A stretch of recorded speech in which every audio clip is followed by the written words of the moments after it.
90% of the founders I talk to have a retention problem. They try to fix it by shipping more features, spending more on ads, hiring another SDR, tweaking the dashboard nobody uses. But most of them don't look at the one part of the product every single user goes through. In this video, I'm going to show you exactly why your new users aren't converting, how to figure out where in your product they are giving up, and how to fix it, so the people you're already paying to acquire actually stick around. Quick context, I run Durran. We're a product design studio that works with growth stage SaaS teams, usually pre-seed to Series A, helping them to fix the UX that's killing adoption and wasting engineering time. I spent the last 15 years working on about 120 products, and I've spent a lot of time interviewing founders about what's actually slowing them down. The pattern is almost always the same. Their product works, users sign up, some stick, most don't, nobody really knows why. So they do what feels productive. They build, they market, they sell harder, and the bucket keeps leaking. Here's something founders don't always want to hear. No amount of sales or marketing can save a bad product. That sounds harsh, it's not meant to be. Marketing brings traffic, eyeballs, exposure. That's what it's supposed to do. But if the product doesn't serve the users when they get there, churn is almost guaranteed. And I want to be specific about a word people use loosely: customer. A customer is somebody who pays. To move from stranger to user to actual paying customer, the product has to serve their needs in some way. The space between sign up and paying customer, that's where almost every growth stage SaaS company quietly loses money. That space has a name. It's called activation. Activation is the moment a new user experiences the core value of your product. The aha, the moment where they think, okay, I get it, this is for me. If activation works, retention has a real shot.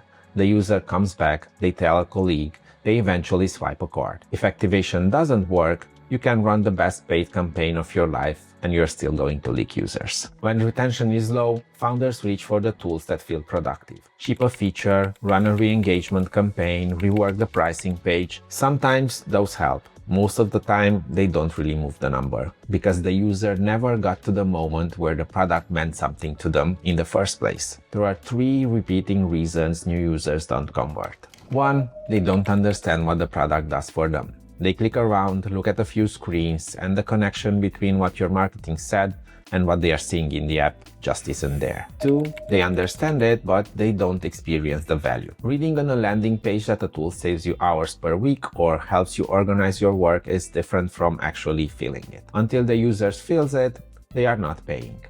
3, the onboarding flow itself gets in the way. This is the one I see hurt activation probably the most. Most onboarding flows are basically a long list of questions someone on the team thought might be useful, asked before the user has gotten anything back. You know them: company size, department, being asked to invite your colleagues before you experience what the product can do.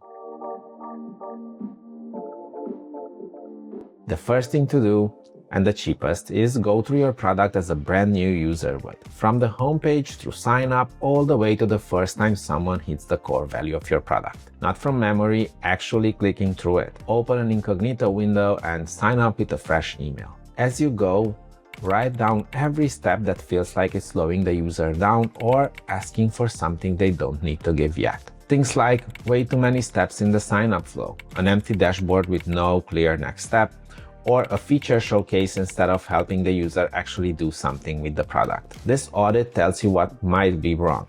The next step tells you where it actually is wrong. Pull up your product analytics, Mixpanel, PostHog, Amplitude, whatever you use, and find the exact steps in the flow where people are dropping off. Then layer in session recordings. Tools like Hotjar or Microsoft Clarity will show you the actual cursor moving, what your users see, where they rage click, or where they actually leave. The pattern you're looking for is a step where the drop-off rate is much higher than the steps before and after it. That's a leak.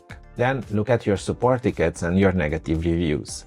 Users tell you where they got stuck, you just have to read carefully. If any of this sounds like what you're seeing in your product and you'd like a second pair of eyes on the flow, the first link in the description is the way to reach us.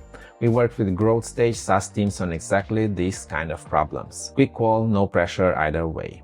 Okay, back to it. Analytics tells you they left. They don't tell you what they were thinking when they left. For that, you need to talk to 2 groups of people. users who signed up and never came back, and users who stuck around. For the ones who left, ask what they were trying to do and where it stopped making sense. For the ones who stayed, ask what made the product click for them. To make it work, reach out close to when they take the action. Sign up, convert to paid, churn, while it's still fresh in their head. Getting people who like your product on a call is easy. For the ones who left, you usually need an incentive. Amazon gift cards have worked well for us. The last piece of diagnosis is figuring out what your best users actually did in their first session that your churn users didn't. Pull up the cohort of your users who converted to paid or stayed long term. Look at the specific actions they took early, which features they clicked, which screens they visited, what order they hit them in. Then do the same for the users who churned. Look for the exact step where the two groups started doing different things. That moment where the paths diverge is your activation pattern. That's the behavior you need to design toward. And the part of the flow right before it is what you redesign first. Keep one thing in mind. Your job is to guide users to the value as fast as you can. First thing to look at, what you're asking for in sign-up and onboarding, and whether you actually need it that early. Most sign-up forms ask for way more than they need to. Every extra field is another reason for the user to leave. The question to ask on every field, can I collect this later after the user actually felt the value? Most of the time the answer is yes. First name and last name, probably not a sign-up. Company size, definitely later. The what's your role drop-down, almost always later. And kill any personalization quiz that doesn't actually personalize anything. Users notice the white lie easily. There's nuance here, obviously. Sometimes friction up front is the point.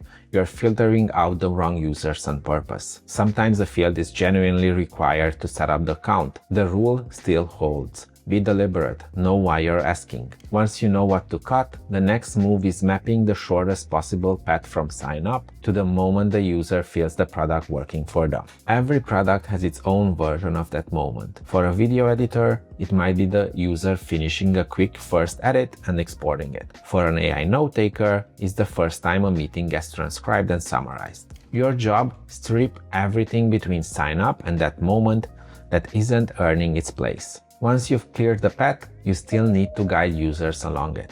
3 tools founders usually reach for: product tours, onboarding checklists, and in-app prompts and empty states. The goal of any of these is the same.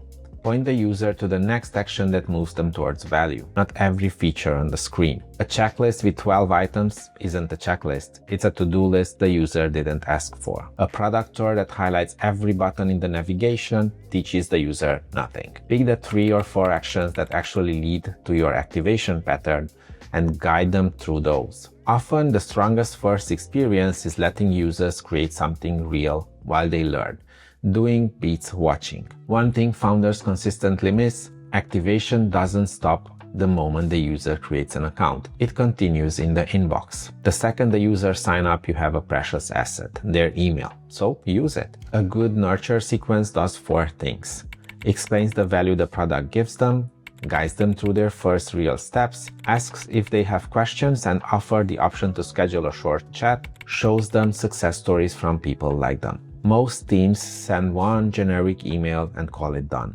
That's a missed window. The first 7 days after sign up or when the user decides whether you matter to them or not. Help them decide. Last thing on the fix side, this is not something you redesign once and call it done. Your product changes, your users change, the flow that worked 6 months ago might not work now, so treat onboarding the same way you treat any part of the product. Something you keep testing, measuring, and improving. To close the loop in business terms, a product that's easy to use, where users hit value fast, produces a different set of numbers across your dashboard. Higher retention, lower churn, less time spent on support, happier users who actually refer people, lower acquisition costs because you stop paying to replace the ones you lost, and eventually more revenue. The leaky bucket gets sealed from the inside. If you're a founder, CTO, or head of product shipping fast but watching users drop off, this is almost certainly the highest leverage thing you can work on this quarter. More than another feature, more than another acquisition channel. Take one product we work with. After we reworked their onboarding, sign-up conversion went up roughly 20%. Same product, just a different first 10 minutes. If your reality looks like what I've been describing, users signing up but never coming back, the first link in the description is the way to reach us. We look at your specific flow, find where your users are giving up, and tell you what to fix first. Drop a comment with where your users are dropping off. I read everyone and I'll point you toward what to check first. And if you want to keep going on this, the next video is on churn and where most SaaS teams misdiagnose where they're actually losing users. That's the one I watch next. Thanks for being here.